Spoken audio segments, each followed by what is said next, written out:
हमारा देश भारत एक ऐसा देश है जहाँ बेटी को शक्ति के रूप में पूजा जाता है, महिला को देवी की संज्ञा दी जाती है।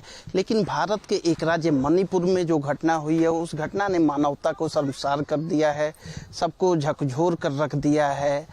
यह घटना 4 मई की बताई जा रही है, लेकिन तारीख कोई भी हो, तारीख कोई बहुत मैटर नहीं करता।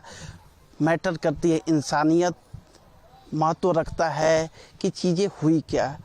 एक वीडियो वायरल हो रही है जिसमें 2 महिलाएं हैं, उनको निवृत्त करके घुमाया जा रहा है, बहुत से पुरुष साथ में हैं, फिर अभी तक कोई बड़ा एक्शन नहीं हुआ। इस पे क्या कहना चाहेंगे आप? देखिए, हम भारत में रहते हैं और यहाँ पे जैसे आपने बोला कि नारी पूजनीय है, और अभी जो हमारी सरकार है, उत्तर प्रदेश की गवर्नमेंट है या फिर भारत की प्रधानमंत्री है, तो नारी को सिर्फ बातों में ही ना पूजिए। और ये जो मणिपुर की एक बहुत बड़ी दिल दहला देने वाली घटना हुई है कि एक स्त्री को आप नंगा करके चौराहे पे दौड़ाते हैं, तो एक बहुत बड़ा सवाल इस देश से है, तो क्या सिर्फ वो 2 लड़कियां या 2 महिलाएं नंगी हुई हैं या देश नंगा हुआ है? इस देश का बलात्कार हुआ है या सिर्फ उन दोनों महिलाओं का बलात्कार हुआ है? अगर ये हर औरत और वहाँ की जो लोकल पब्लिक है ये उसको महसूस कर रही है तो उस पर एक्शन लेना चाहिए। और हमें ये समझ में नहीं आ रहा है कि हमारे देश की सरकार, प्रशासन अभी तक क्यों चुप है और इस पे सवाल क्यों नहीं उठ रहे हैं। अभी तक कोई बड़ी कार्रवाई नहीं हुई है। अब गिरफ्तारी की आज बात आ रही है कि गिरफ्तार किया गया है, लेकिन घटना को 1 महीने से ज़्यादा हो गया, तो बड़ी कार्रवाई नहीं हुई। इस पे क्या कहेंगी आप? ये तो हमारी सरकार की, केंद्र सरकार की जिम्मेदारी बनती है कि उसको आगे आकर इस पर कार्रवाई करनी चाहिए, उन लोगों को सजा देनी चाहिए। और हमें तो लगता है ऐसे लोगों को तो तुरंत फांसी की सजा देनी चाहिए, क्योंकि ऐसी घटनाएं रोज होती हैं। किसी के मन में डर ही नहीं है इस बात को लेकर कि किसी भी महिला को कैसे भी करके नंगा करके ऐसे घुमा रहे हैं, कुछ भी कर रहे हैं। तो इसके लिए तो एक्शन लेना चाहिए सरकार को। हम लोग कोई भी इस तरह से सेफ नहीं, हमारे बच्चे भी नहीं सेफ हैं, हमारी घर की लड़कियां नहीं सेफ हैं। हम इसको क्या कर सकते हैं? इसके लिए केंद्र सरकार या मैं मोदी जी से या योगी जी से या मणिपुर के लोगों से यही कहूंगी, इसके लिए उनको आगे आना चाहिए और इसके लिए एक्शन लेना चाहिए। देश में एक आयोग है, महिला आयोग, जो महिलाओं के हित की रक्षा की बात करता है, महिलाओं की बात करता है। लेकिन इस मुद्दे पे महिला आयोग की तरफ से कोई तल्ख टिप्पणी नहीं आई है। महिला आयोग ने कार्रवाई करने के लिए कुछ विशेष कार्य नहीं किया है। तो इस पे क्या कहेंगी महिला आयोग के लिए? नहीं, सबसे बड़ी बात तो ये है कि ये घटना 1 महीने पुरानी है और उसमें कम से कम 100 से ज़्यादा लोग थे। ऐसा नहीं माना जा सकता है कि उस घटना का ज्ञान लोगों को ना रहा हो वहाँ पर, क्योंकि आजकल तुरंत चीज़ वायरल होती है। तो क्या ये लोग इस बात का इंतजार कर रहे थे कि जब पूरी इंडिया में चीज़ वायरल हो जाए तब हम एक्शन लें? और महिला आयोग तो मुझे लगता है कि केवल एक डमी के रूप में काम करता है। जब कोई टॉपिक बहुत हॉट हो जाता है तब वो लोग एक्शन लेना शुरू करते हैं। ऐसा नहीं है कि इतनी बड़ी घटना हो गई, उन्होंने कभी किसी ने जिक्र भी ना किया हो, लेकिन उन्होंने सोचा शायद ये घटना यहीं दब जाएगी। और लेकिन कुछ ऐसा हुआ कि वो चीज़ वायरल हो गई, तो आज ये पब्लिक के सामने। नहीं तो हो सकता है अगर वायरल ना होता वीडियो तो ये घटना यहीं की यहीं खत्म हो जाती, कोई इसका संज्ञान ना लेता। भारत सरकार में अनुप्रिया पटेल मंत्री हैं, स्मृति ईरानी मंत्री हैं। उत्तर प्रदेश सरकार या किसी राज्य की सरकार हो तो महिलाओं को प्रतिनिधित्व दिया जाता है, लेकिन कोई महिला मंत्री इस मुद्दे पे खुल के अभी तक सामने नहीं आई है। इस पे क्या कहेंगे कि उनके अंदर का मातृत्व कहाँ मर गया कि ऐसे जघन्य अपराध पे वो कुछ बोल नहीं पा रही हैं? देखिए, ये तो हमारे देश की सबसे बड़ी विडंबना है कि इस पे भारत सरकार को एक्शन लेना चाहिए और महिलाओं की सुरक्षा को लेके हमें सबसे बड़ा कदम उठाना चाहिए। और जी, तो ये जो अपराध हुआ है, इस अपराध को लेके, इस अपराध का दायरा इतना बड़ा है कि इस पे अल्फाज कम पड़ जाएंगे कहने के लिए। तो इस अपराध को आप किस नज़रिए से देखते हैं और क्या कहना चाहेंगी मणिपुर सरकार से? देखिए, अपराध कोई पहली बार तो हुआ नहीं है। इस तरह की घटनाएं हमारे यहाँ हमेशा सुनने में आती हैं और ये लोग इंतजार करते हैं कि मीडिया उनको कितना हाईलाइट करता है उतना हम एक्शन लें।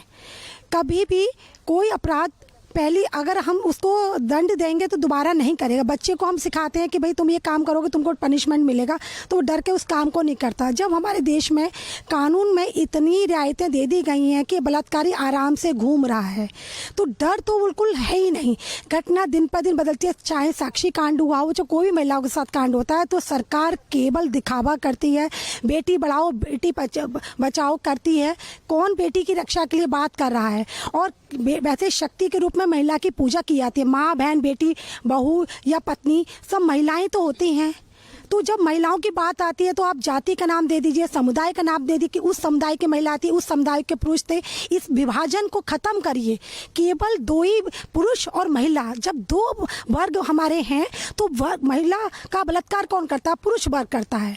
तो पुरुष वर्ग जो कर रहा है, चाहे वो किसी का लड़का है, चाहे किसी का पति है, चाहे जो भी है, हम उसको उस विभाजन को छोड़कर केवल वर्ग की बात करिए। और महिला की सुरक्षा के लिए क्यों नहीं कानून बन रहे हैं? हर चीज के लिए कानून सरकार बनाती है, किसानों के लिए कानून, उसके लिए कानून, फ्री राशन, इतनी सारी चर्चाएं हो गई। महिलाओं के लिए आज तक सुरक्षा नहीं मिली गई। हेल्पलाइन बनाई हो नहीं, कितनी हेल्पलाइन पर आप सुरक्षा करते हैं? और जब कांड हो रहा था, इतना आदमी वहां था और तुरंत वीडियो 2 सेकंड में वायरल होता है, तो इतने दिन तक, मई की घटना आज जुलाई तक क्यों नहीं वायरल हुई? तो कहीं ना कहीं इस घटना को दबाने की पूरी कोशिश की गई होगी। अब किस तरह से लीक हो गई ये जांच का विषय है कि लीक होकर हमारे सामने आ गई आज, जिस पर हम बोलना चाह रहे हैं। पर घटना रोज होती है और कितनी घटनाएं दबा दी जाती हैं और कितने पे एक्शन नहीं लिया था, तभी तो घटनाओं की पुनरावृत्ति हो रही है। तो इसको रोकने के लिए जब तक सख्त कदम नहीं बनाए जाएंगे, कानून नहीं बनाए जाएंगे, तब तक घटनाएं रोज सुनने में आएंगी। और दिल दहलाने वाली घटनाओं से हमारा दिल, आज हमने देखा तो सबसे पहले ये प्रश्न आया, क्या ये महिलाएं, इनके घर की बहू बेटियां भी तो हो सकती थी, जिसके लिए सरकार इतना मौन धारण करे बैठी हुई है? तब क्या करती? जब उनकी नेताओं की बेटियों को हाईजैक कर लिया जाता है तो पूरी सरकार आतंकवादियों को छोड़कर तक खड़ी हो जाती है। तब उनकी बेटियां कीमती हो गई, बाकी जो जिनका बलात्कार हो वो बेटियों की कोई इज्जत नहीं है या उनकी कोई कीमत नहीं है। तो सरकार को एक बार इस पर सोचना चाहिए और एक्शन लेना चाहिए। ये मणिपुर क्या, ये तो कहीं भी हो सकती है घटनाएं, और जो मणिपुर में इतनी दिनों से हिंसा हो रही है तो सरकार ने क्या एक्शन लिया? ये जवाबदेही सरकार की बनती है और सरकार की जो महिला मंत्री है उनकी सबसे ज्यादा बनती है। अच्छा, ये जो अपराध हुआ, जघन्यतम अपराध हुआ, ये मणिपुर सरकार का कितना बड़ा फेल्योर मानती है आप इसे? इसमें हम बहुत बड़ा फ्लोर मारते हैं, क्योंकि इतने दिन की घटना हो गई और सरकार ने बाद में इसमें संज्ञान लिया। जब इतना ज़्यादा वायरल हो गया, सोशल मीडिया में सब चलने लगा, तब सरकार ने इस पर एक्शन लिया। इसके पहले सरकार चुपचाप बैठी रही। सरकार को लगा कि ये मामला दब जाए, हमें कोई मतलब इस मैटर को उछले ना, तो सरकार शांत बैठी रही। जब समझ गई कि मामला बाहर हो गया है तो अब तब सरकार ने एक्शन लेना शुरू किया है। ये सरकार की नाकामी है। देश की महिला मंत्रियों से आप क्या कहना चाहेंगी जो अभी तक शांत हैं? ये वही महिला मंत्री हैं जो विपक्ष में होने पर चूड़ियां लेके धरने पे बैठ जाया करती थी, अभी एसी में आसानी से सो रही हैं। इस मुद्दे पे अभी तक उन्होंने उफ तक नहीं की है। देखिए, मैं तो सिर्फ यही कहना चाहूँगी कि जिस देश में हमारी महिलाओं की पूजा की जाती है और उस देश में इतना जघन्य अपराध हुआ है, तो ये कहीं से भी ठीक नहीं है मेरे हिसाब से, और इस पे एक्शन होना चाहिए। बस तो आपने सुना, ये उत्तर प्रदेश की राजधानी लखनऊ की महिलाएं हैं जिनका कहना है कि मणिपुर सरकार, भारत सरकार को इस मामले में स्ट्रिक्ट एक्शन लेना चाहिए। एक्शन लेना ही नहीं चाहिए बल्कि सरकार को एक नज़ीर बनाना चाहिए ताकि भविष्य में ऐसी घटना की पुनरावृत्ति फिर से ना हो।